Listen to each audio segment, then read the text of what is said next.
We're in Cambridge, Massachusetts at MIT, talking about artificial intelligence, generative AI, and how that world of AI is intersecting with education and how we use this technology to propel education forward for our students. It sounds cliche, but it has been an eye-opener, not necessarily because, there's a lot of incredible people of different facets of this industry in one room having conversations, but more so about how I am part of that conversation.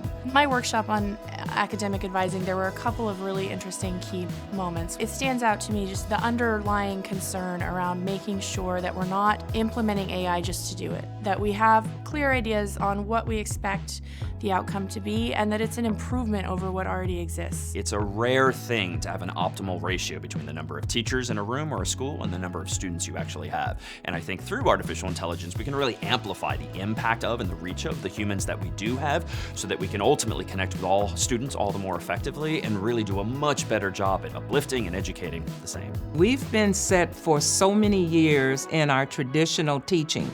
AI comes in to say, hey, that bottom level of Maslow and all of your learning retention theories and concepts and all of that rote memory, those things now AI can just go grab it and present it to you.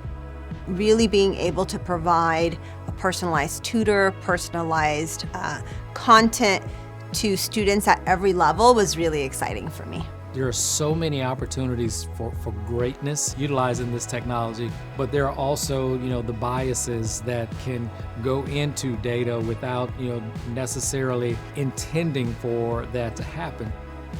The phrase that comes to mind for me is inclusive by design. So I think bringing in students, staff, faculty, really everyone across the community to think about what is it that we want to create is much critical part of the steps in the technology itself.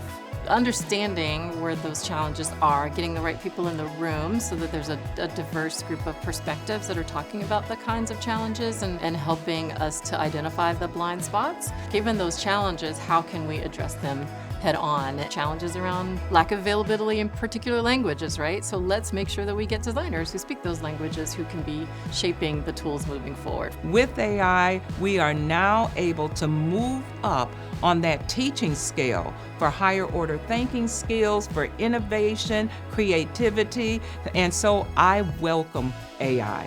The future is now, it's just not equally distributed. Providing these opportunities to all children across the board will help us to provide a more educated and prepared generation to come. Coming from a country from far away and sitting among people that have the ability or the technology or the resources to work on something that I've been so passionate about for a long time, I think is just incredible, and it's astonishing to know that my voice matters, that my ideas matter.